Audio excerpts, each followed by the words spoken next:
जानकी मैया पधारी पूजन के लिए और पूजन किया। पूजा कीन शहित अनुरागा निज अनुरूप सुभग वर मांगा। गौरी मैया का पूजन करी माता सीता और पूजा करते हुए कहती मैया आज मेरा स्वयंवर है, बड़े दूर दूर के राजा आए हैं, हमने सुना है महल के बाहर नगर के बाहर सबकी व्यवस्था हुई है, पर हमने ये भी सुना है माँ जिसके पास बल होता है जरूरी नहीं कि वो सुंदर भी हो, है कि नहीं? जो बलवान होता है उसकी सुंदरता की गारंटी नहीं होती। और ये भी बात है जिसके पास बाहुबल ज्यादा होगा उसके पास थोड़ा बुद्धि बल कम होता है, ज्यादा नहीं होता, क्योंकि जहाँ देखो वहीं एक घूसा जमा देता है। तो बलवान है वो तो भाई। और मैया जो सुंदर होता है वो बलवान नहीं होता, जो बहुत सुंदर ही है दिन भर केवल डेंटिंग पेंटिंग में ही रहता है वो फिर क्या अपने आप को मजबूत बनाएगा, व्यायाम करेगा ही नहीं वो। तो मैया मैं जैसी हूँ वैसी ही निज अनुरूप सुभग वर मांगा। मैया मैं जैसी हूँ मेरे अनुरूप मुझे वर देना। पार्वती मैया कुछ बोली ही नहीं, क्यों? क्योंकि पार्वती मैया जानती है भी थोड़ी देर बाद आएंगी और कहेंगी वही सांवरे सरकार चाहिए जिसे बगीचे में देख कर आए हैं, और ये तो गोरी गोरी है, अब इनके तरह मैं गोरा कहाँ से ढूंढने जाऊं, हम तो वही काले वाले को ही देंगे। इसलिए पार्वती मैया कुछ बोली ही नहीं। एक सखी से संग बिहाई गई रही देखन फुलवाई। एक सखी सीता जी के साथ से हट करके गई थी बगीचा देखने, सो राम जी को देख लिया और जैसे राम जी को देखा भागी भागी मंदिर में आए, बोली सखी गजब हो गया। क्या हुआ? सखी कहती सखी जिस राजकुमार को देखने के लिए कल पूरे जनकपुर में मेला लग गया था, मेला छोड़ छोड़ के लोग राजकुमार को देख रहे थे, आज वही दोनों राजकुमार हमारे बगिया में पधारे हैं, चलो चलो देख कर आते हैं। जानकी जी ने कहा माँ से पूछा नहीं है, बिना पूछे कहाँ जाऊं? सखियां कहती हैं अरे आज तो तुम्हारा स्वयंवर है, कल पता नहीं कहाँ जाओगी, कम से कम आज तो आजाद रह लो, चलो देख के आते हैं। सखियां लेकर के आई और जैसे लक्ष्मण जी ने सुना, क्योंकि उस सखी को भागते लक्ष्मण जी ने देखा था, बोले जब इसने देख लिया तो फिर ये अपनी फौज लेकर जरूर आएगी, तो क्यों ना मैं अपने भैया का श्रृंगार थोड़ा और कर दूं। सो राम जी को लताओं से बने हुए एक एक गुफा बना हुआ था लताओं का, उसमें प्रवेश कर गए और लक्ष्मण जी राम जी का श्रृंगार कर रहे हैं। मोर का पंख गिरा हुआ था, उस पंख को उठा करके छोटा करके भगवान के बालों में सजा दिया। मोर पंख सिर शोभत नीके, गुच्छ बीच बिच कुसुम कली के। भगवान के घुंघराले बालों में कलियों को लटका दिया। भगवान की शोभा कर खूब और ज्यादा होने लगी। अब जैसे कोई सुंदरता को और सुंदर करे, वैसे ही लक्ष्मण जी सजा रहे हैं राम जी को। राम जी तो परमानेंट सुंदर हैं, उनको लीपा पोती की जरूरत नहीं होती, पर लक्ष्मण जी अपने भाव बस प्रेम बस सजा रहे हैं। सखियां कह रही हैं कहाँ गए, यहीं तो थे अभी। जानकी मैया भी देख रही, कहीं राघव नजर नहीं आ रहे। सखियों ने तब दिखाया, लता ओट तब सखी ने लखाए, श्यामल गौर किशोर सुहाए। लताओं में लुप्टे हुए जब भगवान को दिखाया, जानकी मैया ने जब देखा तो देखती रह गई। इतने सुंदर मेरे राघव। जानकी मैया अपलक नैनों से भगवान का दर्शन कर रही हैं, यानी पलकों ने गिरना बंद कर दिया, एक टक देखती रह गई। अच्छा, पलक क्यों बंद हो गया भाई गिरना, ये पलक क्यों टंग गए? बोले पलक इसलिए गिरता है क्योंकि पलकों पर निमि जी का निवास है, और निमि जी यानी जानकी जी के ही पूर्वज हैं। तो निमि जी महाराज पलकों पे रहते हैं, इसीलिए पलक गिरती और उठती रहती है। तो निमि जी ने सोचा जब बेटी दामाद दर्शन कर रहे हो तो ससुर जी को रहना जरूरी है क्या? निमि जी बोले अपने तो यहाँ से चलते हैं, और जब निमि जी नहीं होंगे तो पलक गिरेगी कैसे? अब पलक नयन से मैया भगवान का दर्शन कर रही है। एक सखी ने कहा, सखी अगर इनका विवाह जानकी से हो जाता तो मैं तो धन्य हो जाती। दूसरी कहती मेरे भी मन की यही कामना है, तेरे मुंह में घी शक्कर अगर ऐसा हो जाए। दूसरी कहती है ऐसा कैसे होगा, क्योंकि जनक जी अपना प्रण छोड़ेंगे नहीं, और ये इतने सुकुमार हैं जिनको फूल तोड़ने में भी पसीना आ रहा है, वो धनुष क्या तोड़ पाएंगे। एक सखी कहती है मत समझो, ये देखने में बस छोटे हैं, रास्ते में ताड़का का वध किए हैं, अहिल्या का उद्धार किए हैं, जुबाओं को मारे तब यहाँ आए हैं। एक सखी कहती इतने बलवान है, बोली हाँ। दूसरी कहती है ब्रह्मा जी फिर तो आप करवाई दो। एक सखी बोली अगर इनका विवाह जानकी से हो जाएगा तो तुम्हारा क्या फायदा होगा, तुम्हें क्या लाभ मिलेगा? वो सखी कहती है सखी अगर विवाह नहीं हुआ तो आज आए हैं फिर चले जाएंगे, ये फिर कभी नहीं आएंगे जनकपुर, पता नहीं कभी आएंगे भी कि नहीं आएंगे। लेकिन अगर विवाह हो जाएगा और मेरी जानकी जब मायके घूमने आएगी तो फिर विदा करवाने ये जरूर आएंगे, और जब ये दोबारा आएंगे तो हमें फिर से दर्शन मिल जाएगा। बस यही स्वार्थ है मेरा, और कोई स्वार्थ नहीं। सखियां करी है भगवान हे विधाता गणेश भगवान मान लो फिर मेरी बात, ये जोड़ी फिर लगाई दो। गणेश जी भी मुस्कुरा रहे हैं, जोड़ी लगी लगाइए, लगाना क्या है? सखियों ने कहा देवी सीता अब विलंब हो रहा है, कब से देखे जा रही हो, थोड़ा हम लोगों को भी देखो। अच्छा, एक सखी थोड़ा विनोद करने लगी, मजाक करने लगी, बोली देखो कल फिर इसी समय आएंगे, चलो अभी। जानकी भैया थोड़ा शर्मा गई कि मैं ऐसे देख रही हूँ कि हमारी सखियां हमारा मजाक बना रही है। जानकी मैया सब नीचे कर ली। सखियों ने कहा अरे जानकी हम तो बस ऐसे ही विनोद कर रहे थे। जानकी मैया मुड़ गई पीछे, लेकिन मन नहीं माना। पार्वती मैया के मंदिर में पुनः आ गई जानकी मैया, और आकर के जानकी मैया ने पार्वती जी को प्रणाम किया। बोली मैया आप तो सब जानती हो मेरे मन में है क्या, और मायके से लेके ससुराल तक वंदना करना प्रारंभ किया। केवल ये नहीं कि पार्वती मैया की जय जयकार हो रही है, पार्वती मैया किसकी बेटी है? देखो भाई, माताओं से कोई काम कराना हो तो उनके भाई बाप की बड़ाई कर दो, फिर मुंह मांगा वरदान पाओ, सब काम करवाओ, जितनी रोटियां खानी, जितनी परांठे खाने, एकदम जो खाना वो बनवाओ। और कहीं गुस्सा दिला दिया तो एक कप चाय भी नसीब ना हो। तो जानकी मैया कहते मैया आप तो हिमालय राज की पुत्री हो, जय जय गिरिवर राज किशोरी, जय जय गिरिवर राज किशोरी, जय महेश मुख चंद्र चकोरी, जय महेश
राज किशोरी। यहाँ जितनी बहनें बैठी हैं, ऐसा होता है ना कि विवाह नहीं होता, भाई बाप कितना भी विवाह ढूंढे पर कहीं फिक्स नहीं होता, कट जाता है। तो जिन बहनों को सुंदर वर की कामना हो वो इन चौपाइयों का नित्य पाठ करेंगे, जल्दी विवाह होगा और जिसे चाहेंगे उससे होगा। अब ये नहीं कि आप फिर दूसरा ही उपाय लगा लो। ये धार्मिक विवाह की बात हो रही है। कहां से? बोले जय जय गिरवर राज किशोरी से लेकर के सुन सी सत्य आशीष हमारी, यहाँ तक तो पढ़े ही लिया करो, नित्य पाठ कीजिए। मैया ने विनती किया कि आप तो पर्वतों के जो राजा हैं उनकी पुत्री मैया, आपकी जय हो। भगवान भोलेनाथ की नित्य प्रिया हो आप, हे मैया आपकी जय हो। स्वामी कार्तिकेय जो देवताओं के सेनापति हैं उनकी माँ हो आप, आपकी जय जयकार हो। गणेश भगवान की मैया आपकी जय जयकार हो। जानकी मैया की जय जयकार सुनकर पार्वती जी बोली, देवी इतनी जय जयकार क्यों हो रही है? आप भी कम थोड़ी हो। मैं गणेश और कार्तिकेय की माता हूँ, लेकिन आप तो जगत जननी हो, संसार की माता हो। पार्वती जी जब बोली तो सीता मैया ने कहा, माँ अब आपसे क्या कहना, नहीं तब आदि मध्य अभिशाना, अमित प्रभाव वेद नहीं जाना। भव भव विभव पराभव कारिणी, विश्व विमोहिनी स्वस विहारिणी। मैया इतनी प्रशंसा आपकी मैं इसलिए कर रही हूँ, निस्वार्थ कर रही हूँ मैया, लेकिन अगर आपको कुछ देना ही है तो आप जानती हो मैं क्या मांगने आई हूँ, आपको तो पता ही है।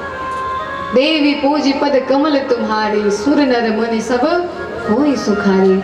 मैया तो वो सुख मुझे भी थोड़ा दे दो, क्योंकि आप जानती हो मोर मनोरथ जानो नीके, आप मेरे मन की कामना को जानती हो। तो जानकी मैया की कामना सुन करके पार्वती मैया भी बोली, सुनो से ये सत्य आशीष हमारी, पूजे ही मन कामना तुम्हारी, तुम्हारी मनोकामना पूर्ण हो ये मेरा आशीर्वाद है। जानकी जी ने कहा, मनोकामना? मैया मन तो बदलता रहता है, अभी इस समय क्या है मेरे मन में आप उसी की बात कर रही हो ना।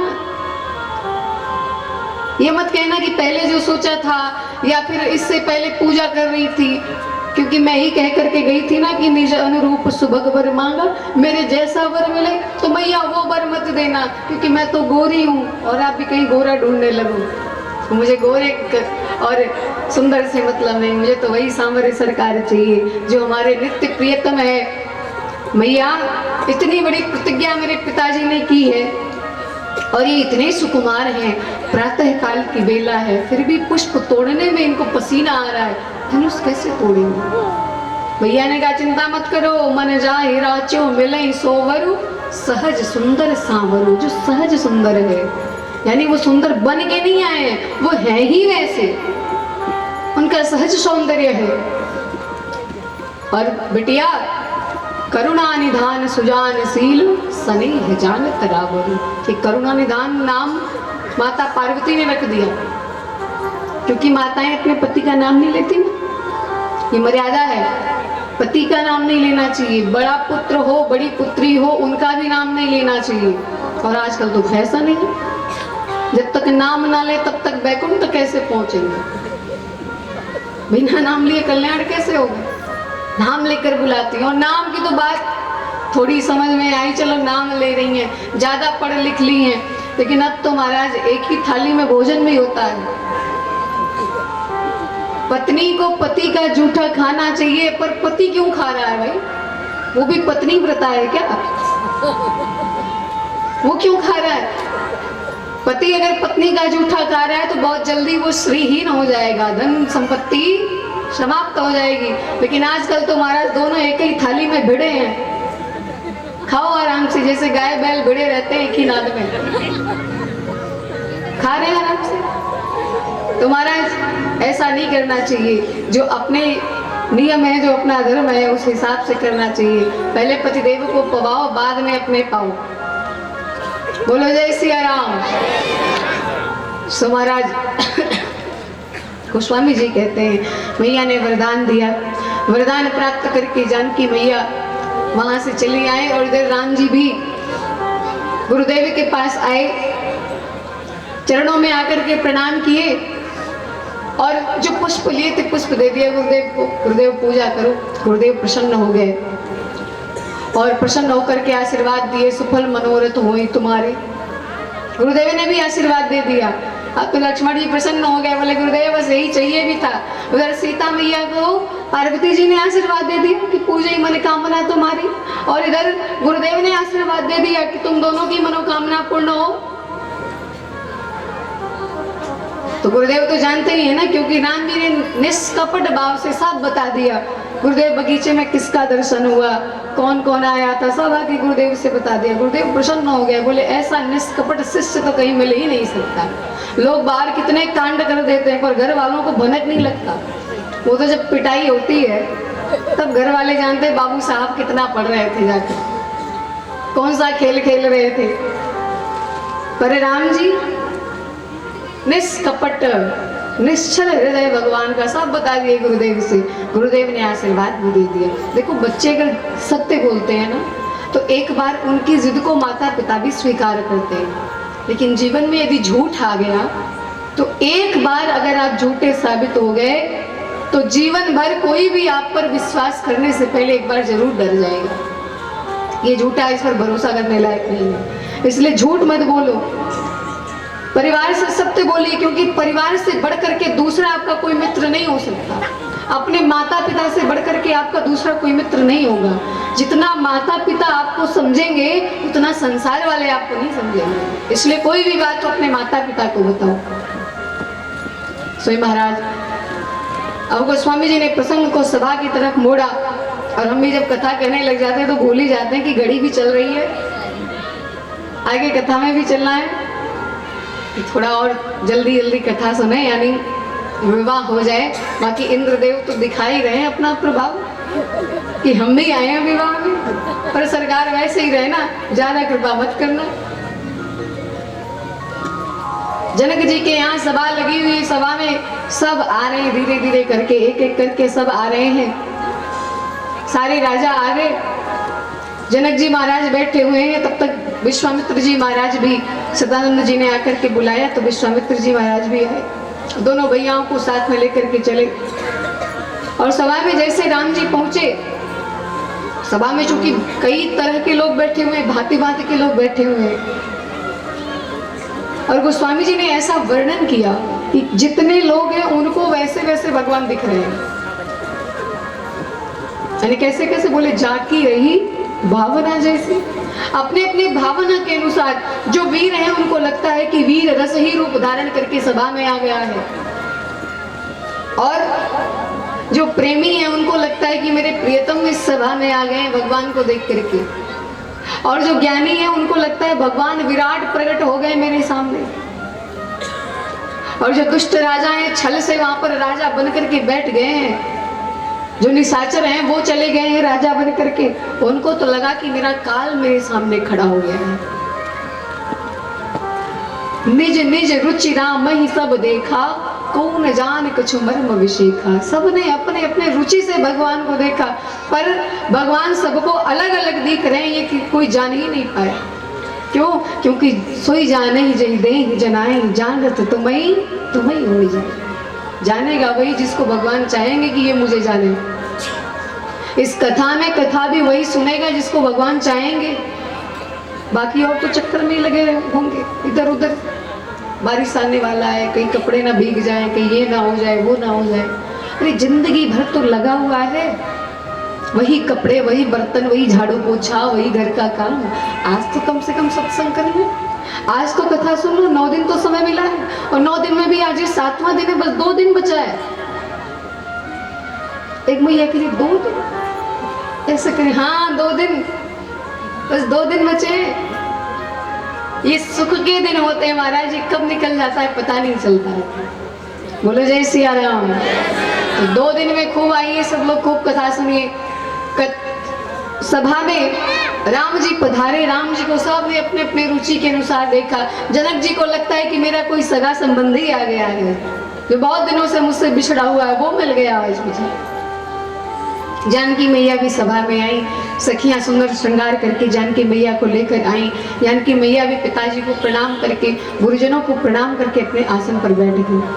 अब जनक जी ने आज्ञा दिया बंदीगणों को, बंदीगण आए, और बंदीगण आकर के सारे सभासदों को सूचित किए हे राजागण, जितने राजा लोग यहाँ आए हैं सब लोग मेरी बातों को ध्यान से सुने। मैं महाराज जनक के प्रण को कहता हूं कि जो आज इस सभा में भगवान शिव के धनुष पे प्रत्यंचा चढ़ाएगा या उसे तोड़ेगा, आज शिव जी के धनुष को तोड़ने वाले को जनक नंदनी जानकी त्रिभुवन विजय स्वरूप जो माला है, वरमाला है, वो वरमाला उस व्यक्ति के गले में पहनाएंगे। बोले बंदी वचन बर सुनऊ सकल महिपाल, पन विदेह कर कहीं हवा भुजा उठाई विशाल। अपने विशाल भुजाओं को उठा करके कहा, यानी महाराज जितने राजा हैं ध्यान से सुनना, मैं अपनी विशाल भुजाओं को उठा करके प्रण बता रहा हूं, और जिसे प्रण पूरा करना है उसकी भी भुजाएं विशाल होनी चाहिए। संकेत कर दिया कि बल होगा तो ही उठना। क्यों? क्योंकि नृप भुज बल विदु शिव धनु राहु, गरुव कठोर विदित सब काहू। राजाओं के भुजाओं का बल क्या है? चंद्रमा। राजाओं के भुजाओं का बल चंद्रमा के समान है। और राजा गदगद हो गए, हमको तो चंद्रमा बताया जा रहा है, हमारे बल को चंद्रमा। और वो मूर्ख ये सुनना ही भूल गए कि विदुत शिव धनु राहु, शिव जी का धनुष क्या है?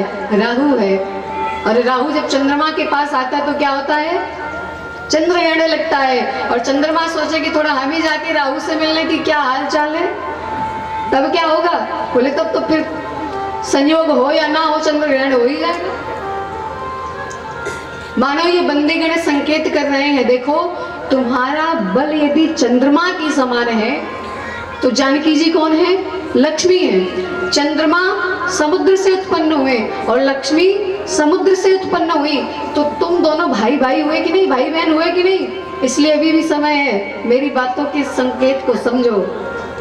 और समझदार के लिए इशारा काफी होता है। जो बुद्धिमान थे वो नहीं गए धनुष तोड़ने, वो दूर से ही प्रणाम करके बैठ गए, क्योंकि राम जी को देखने के बाद वो समझ गए ये जगत माता और जगत पिता का संबंध होने जा रहा है, हम बीच में नहीं आएंगे। पर जो अभिमानी थे, जो अहंकारी राजा थे, उनसे रहा नहीं गया, बोले मैं तो जाऊंगा। प्रण सुनते ही महाराज सारे राजा एक एक करके उठते हैं, गणेश भगवान से कहते हैं, हे गणेश भगवान, आज अगर धनुष टूट गई तो मेरे तरफ से 1.25 किलो मोदक का भोग। तब तक दूसरा कहता है, हे गणेश भगवान, अगर ये तोड़ दिया तो मैं क्या तोड़ूंगा, इसलिए गणेश भगवान अगर इसके हाथों नहीं टूटा तो मेरे तरफ से 2 किलो मोदक का भोग। गणेश भगवान बोले बढ़िया, ये और वजन बढ़ाओ। अब जब एक गया आगे, बहुत प्रयास किया, धनुष नहीं टूटा, चला आया, अब वो बैठ गया तो दूसरा उठता है, तो दूसरा भी मना करके जा रहा है गणेश भगवान को। लेकिन जो हार करके बैठा है वो कहता है, हे गणेश भगवान, अगर मेरे हाथों नहीं टूटा तो किसी के हाथों ना टूटे, नहीं तो हमारी तो नाक कट जाएगी, और अगर इसके हाथों नहीं टूटा तो मेरे तरफ से 5 किलो मोदक का भोग। अब गणेश भगवान तो मोदक प्रिय, वो तो है ही, उनको मोदक बड़ा अच्छा लगता है। सो महाराज अब एक एक राजा करके जा रहे हैं। अब जब दूसरा भी नहीं तोड़ पाया तो वो भी कहता है, गणेश भगवान, अगर मैंने नहीं तोड़ पाया तो और कोई ना तोड़ पाए। एक राजा तो उठा, बोला, महाराज अगर मेरे हाथों टूट गया तो पूरे 51 किलो मोदक का भोग। गणेश भगवान बोले, नालायक, डायबिटीज थोड़ी बढ़ानी है इतना मोदक खा करके, अगर तेरे पास बल हो तो तू खुद जा करके धनुष तोड़। अब तो महाराज एक एक करके राजा उठते हैं, धनुष के पास आते हैं, बहुत प्रयास करते हैं, खींच जाते हैं धनुष उठाने के लिए, क्योंकि गोस्वामी जी ने कहा कि तमक ताक तक शिव धनु धरई उठई न कोटि भांति बलु करें। बहुत प्रयास करते हैं पर शिव जी का धनुष नहीं उठा। और जब नहीं उठा तो राजाओं ने दलबंदी कर ली, गठबंधन हो गया। जैसे होता ना, एक पार्टी को हराने के लिए सारी पार्टी मिल जाती है, तो ये राजा लोग भी सारे मिल गए और इकट्ठे मिलकर के 10,000 राजा चले, और 10,000 राजा इकट्ठे उठे और जाकर के धनुष उठाने लगे, पर किसी से उठा नहीं। भूप सहस्र एक ही बारा लगे उठावन टरई न टारा। 10,000 राजा इकट्ठे उठे। अब आप कहोगे 10,000 राजा थे तो 20,000 हाथ भी तो रहा होगा। एक राजा के पास 2 हाथ, ये धनुष कितनी बड़ी है कि सारे राजा इकट्ठे उठा लेंगे?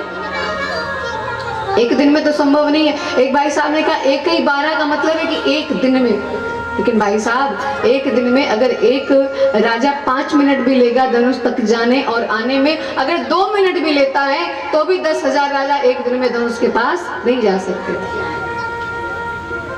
अब क्या हुआ? बोले नहीं उठा। तो इसका उत्तर क्या है? बोले एक कहते हैं कि एक राजा हाथ धनुष को लगाता है तो बाकी 10 लोग पकड़ के खींचते हैं, हाँ भाई जोर लगाना, मैं भी साथ में हूँ। तो भैया ये गया जी का पिंडदान तो है नहीं कि एक पकड़े एक दान करे बाकी 10 लोग हाथ पकड़ ले दान हो जाए। यहाँ तो वीरता दिखानी है। फिर क्या हुआ? बोले जैसे लंका में हनुमान जी की पूंछ बढ़ रही थी लेकिन निशाचरी सेना जान नहीं पाए पूंछ बढ़ रही कि घट रही है आवेश में होने के कारण, वैसे ही आज जनकपुर में धनुष बढ़ रही कि घट रही है किसी को पता नहीं चल रहा है और सब आवेश में लगे हुए हैं, भैया उठाओ जोर लगाओ, उठाना है उठाना है। 10,000 राजा इकट्ठे आए, नाक रगड़ करके फिर शांत हो गए और जब धनुष नहीं उठा, अच्छा स्वागत, देखिए कितना सौभाग्य है हमारे बीच में पूर्व प्राचार्य जी महाराज भी पधारे कथा सुनने के लिए। ये भगवान की कथा का प्रभाव है, भगवान की कथा सबको खींच लाती है। राघव जी से बुलाए वो यहाँ आए क्योंकि आवत ऐसर अति कठिनाई राम कृपा बिनु आई न जाई। जिसे राम जी बुलाएंगे वही आएगा, वही इस सरोवर तक, इस राम कथा रूपी सरोवर तक आ सकता है। बोलो जय सिया राम। तो महाराज जनक जी महाराज कुपित हो गए और दुखी होकर के खड़े हो गए। क्रोध तो आया पर दुखी हो गए, खड़े हो गए और खड़े होकर बोले सारे राजा बैठ जाओ, जितने राजा खड़े हैं सब बैठ जाओ अपनी जगह पे। अरे तुम धनुष तोड़ने आए हो कि खेल करने आए हो? ऐसे धनुष टूटता है? 10,000 राजा इकट्ठे उठे हैं धनुष उठाने के लिए। राजाओं से पूछा गया अगर 10,000 लोग तोड़ देते तो जानकी जी तो एक ही है ना, विवाह किससे होता? भाई धनुष तो 10,000 लोग तोड़ेंगे और जानकी जी एक ही है। राजाओं ने कहा पहले धनुष तोड़ेंगे फिर लड़ेंगे और लड़ने के बाद मरते कटते जो लास्ट में बचेगा उसी का विवाह जानकी जी से होगा। जनक जी ने, महात्मा जी लोग जो सभा में है वो कहते हैं अरे कलमुह हो, इससे बढ़िया है कि तुम ऐसे ही घर चले जाओ, यहाँ मरने क्यों आए हो जब बल नहीं है तुम्हारे पास।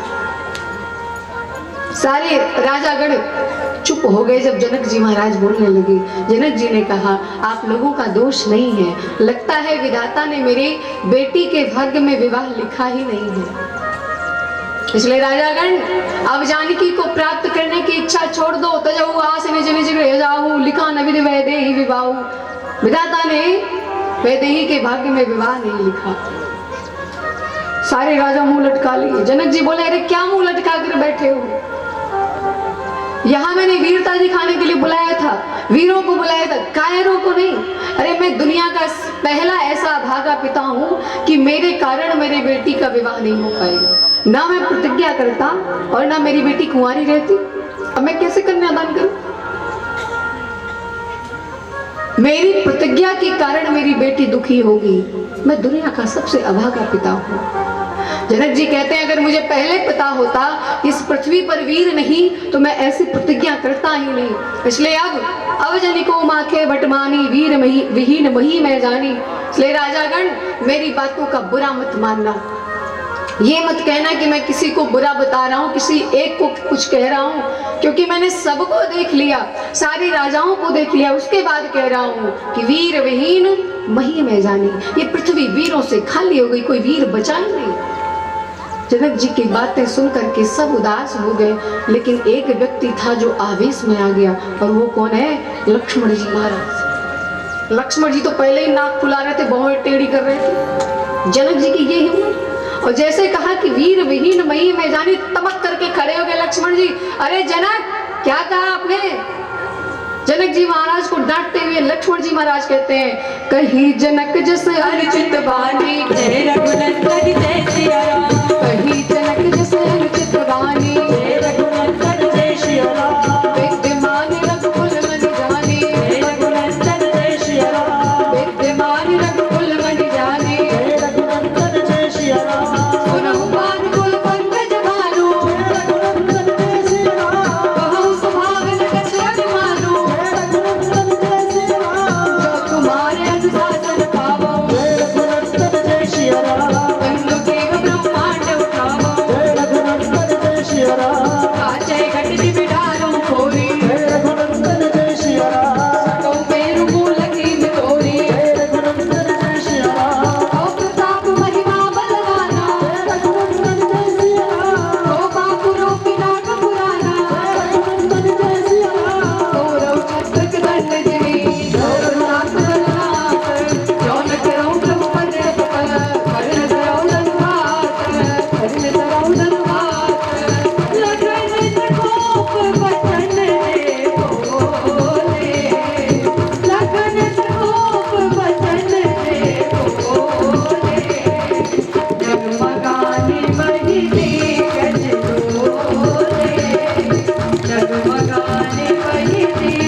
ये नहीं कह रहे श्रीमान जनक जी, ऐसा कुछ नहीं। आगे के ये सब हटा दिए विशेषण। क्या कहते हैं, कहीं जनक जैसा अनुचित वाणी, ध्यान देना।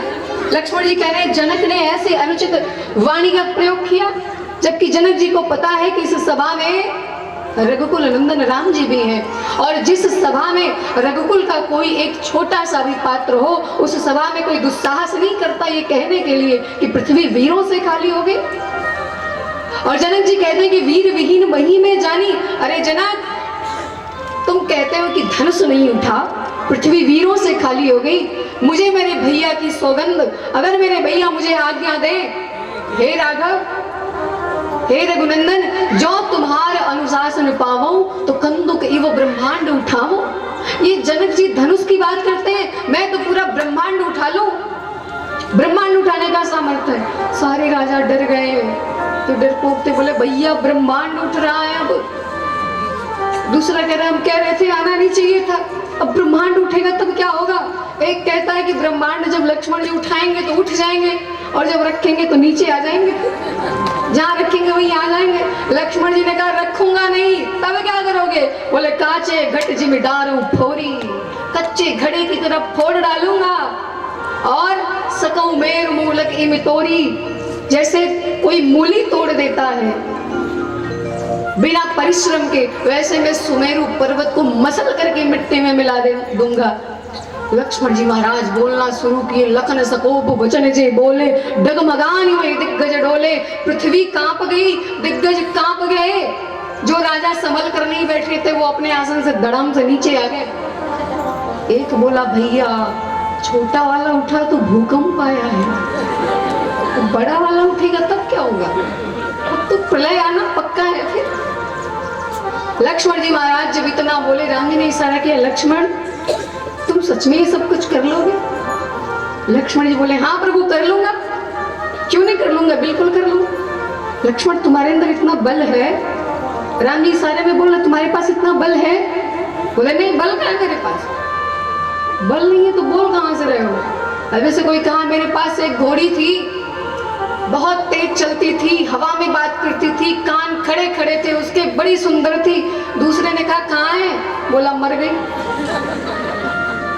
अब लक्ष्मण जी ने इतना कहा, उसके बाद कह रहे मेरे पास बल ही नहीं है। राम जी ने कहा बल है, बोले नहीं, तो बोल कहाँ से रहे हो। बोले तव प्रताप महिमा बलवाना, मैं अपने बल से थोड़ी बोल रहा हूँ, पावर तो आपसे मिल रहा है, कनेक्शन तो आपसे है, आपके बल पे मैं बोल रहा हूँ। को बापुरु पिनाक पुराना, ये पुराना जीर्ण से न ये पिनाक धनुष मेरे सामने क्या है, मैं तो ब्रह्मांड तोड़ दूं।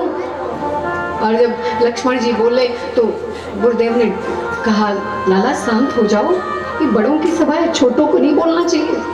अच्छा बड़ों के बीच में छोटों को बोलना चाहिए नहीं, पर छोटे तो सबके दादा होते, जब तक दो झापड़ लगे नहीं तब तक पीछे कहाँ जाए, सबसे आगे बोलने आते हैं।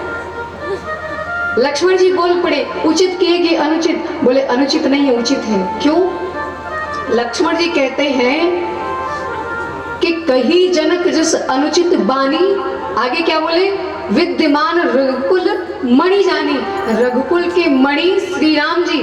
और लक्ष्मण जी क्या है, बोले वो फड़ी है, यानी शेष नाग है, और किसी नाग के मणि को आप हाथ लगा नहीं सकते अगर नाग वहां पर है।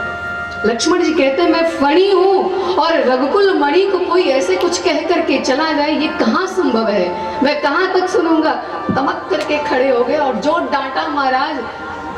जनक जी महाराज ऊपर से तो मुंह लटकाए, मन ही मन प्रसन्न हो रहे हैं। क्यों, क्योंकि जब ये छोटे सरकार खड़े हो गए तब तो बड़े का खड़ा होना पक्का है। क्योंकि लक्ष्मण जी क्या है, बोले रघुपति कीरति विमल पताका। लक्ष्मण जी क्या है, राम जी की कीर्ति रूपी पताके को फहराने के लिए दंड समान भयो जस जाता, डंडे के समान इनका जस है। डंडे की उपमा को स्वामी जी ने दी है, और जब डंडा खड़ा होगा तभी तो झंडा लहराएगा। अब झंडा चाहे जितना कीमती रहे, खूब गाओ, लहराता रहे झंडा, हमारा हिंद देश का प्यारा झंडा ऊंचा रहे हैं। और जब तक डंडा ही नहीं रहेगा तब तक कहाँ लहरेगा झंडा। तो जब डंडा खड़ा हो गया है, यानी लक्ष्मण जी खड़े हो गए, तो झंडा तो लहरेगा ही, यानी राम जी तो खड़े ही होंगे। अब बोलो जय सिया राम। अब तो महाराज लक्ष्मण जी को शांत कराया गया। लक्ष्मण जी शांत भये और इधर गुरुदेव ने आज्ञा दिया, राघव क्या देख रहे हो, उठो उठो, राम बंजहु भव चापा, मेटहु तात जनक परितापा। उठो, जाओ धनुष को तोड़ो। राम जी उठे, बोले गुरुदेव मैं, बोले हाँ। उठे, गुरुदेव को प्रणाम किया। प्रणाम करने के बाद आगे चले और सहज ही चले सकल जगत स्वामी। बड़ा प्रेम से जा रहे हैं, ना हर्ष है ना विषाद है और चेहरे पे मंद मंद मुस्कान ठाकुर जी ले हुए चल रहे हैं। मैना सुनैना मैया थोड़ी डर गई। सुनैना जी ने कहा, जिस धनुष को बड़े बड़े राजा नहीं हिला पाए, रावण बाण छुआ नहीं चापा, हारे सकल भूप करिदापा। उस बाण को इस राजकुमार को दे, उस धनुष को इस राजकुमार को दे रहे।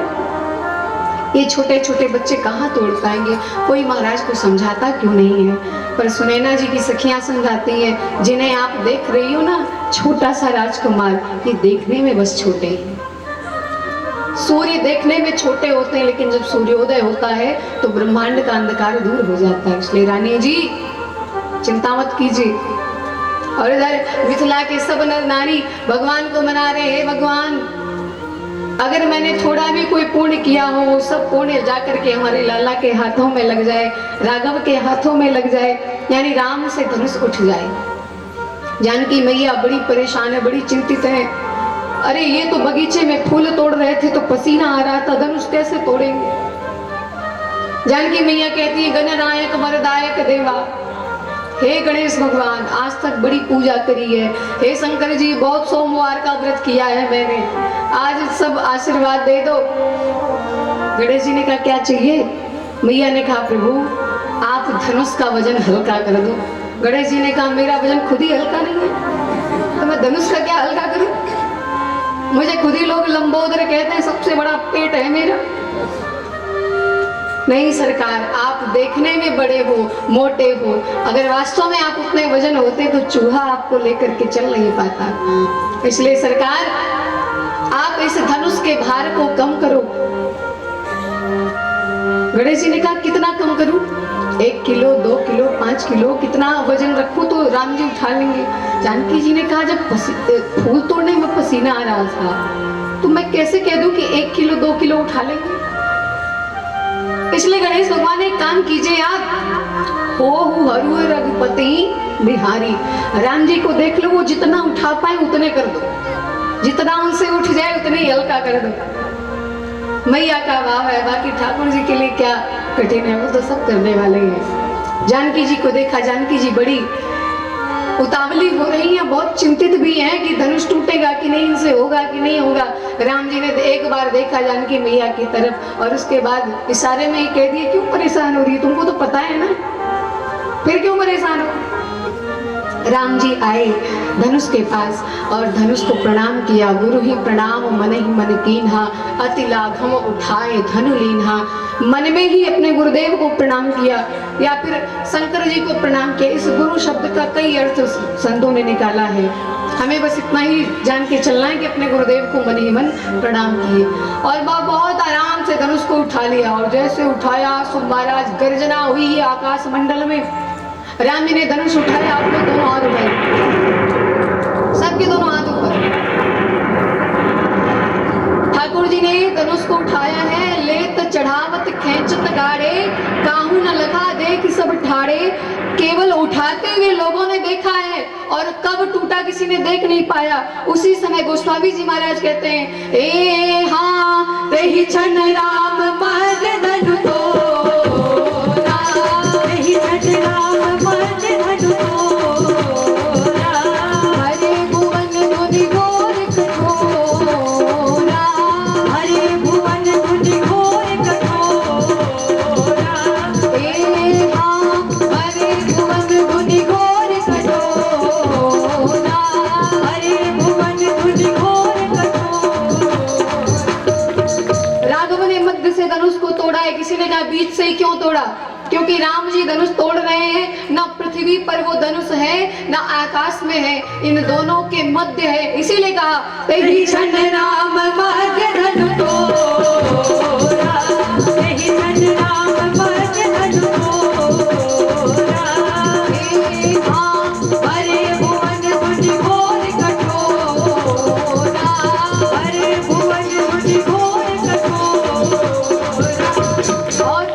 दूसरा अर्थ बोले अगल बगल से तोड़ते तो राजा कहते बच्चा है इसलिए थोड़ा सा तोड़ दिया, ये हम मानेंगे ही नहीं। तो इन राजाओं को कोई संदेह ना रह जाए, पूरी वीरता के साथ ठाकुर जी ने मध्य से तोड़ा है। इसीलिए कहा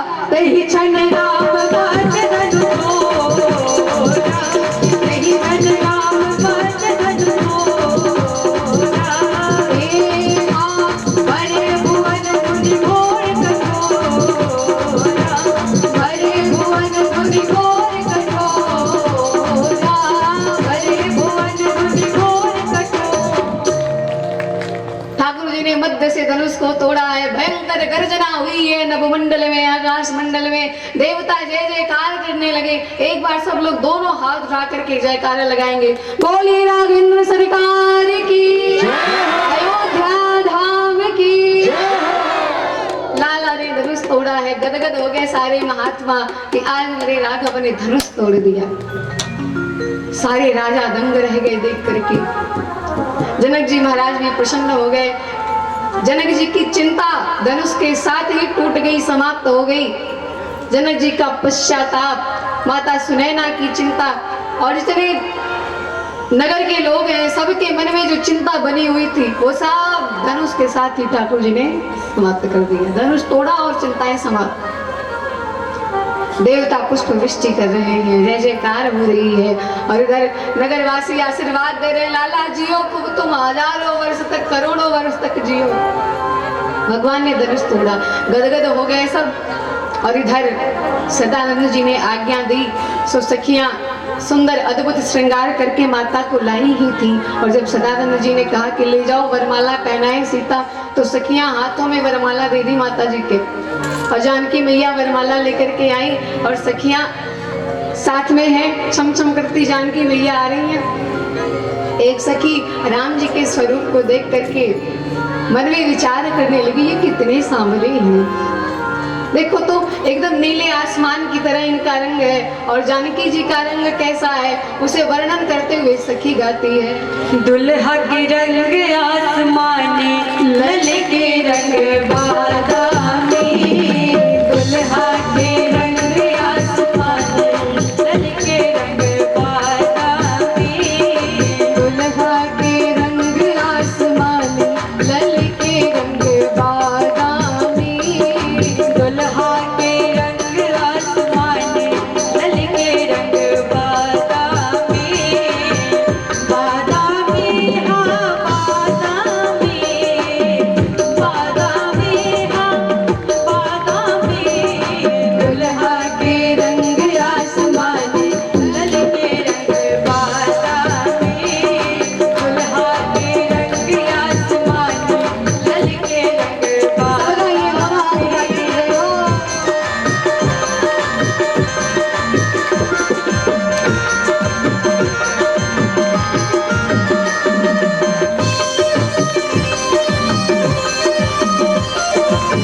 बधाई हो, राघव ने धनुष तोड़ा है, इसलिए प्रेम के साथ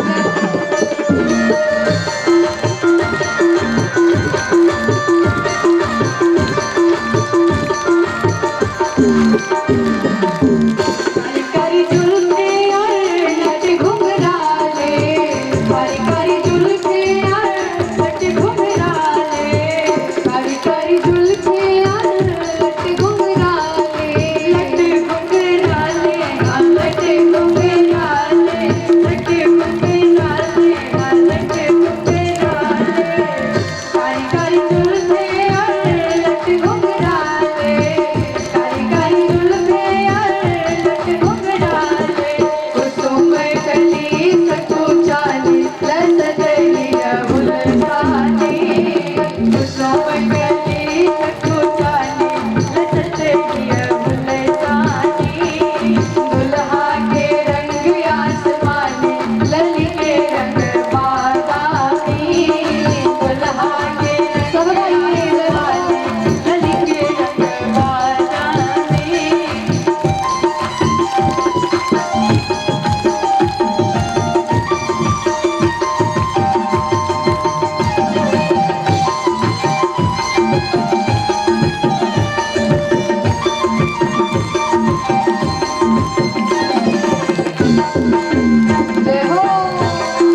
लटकन रे और धरे और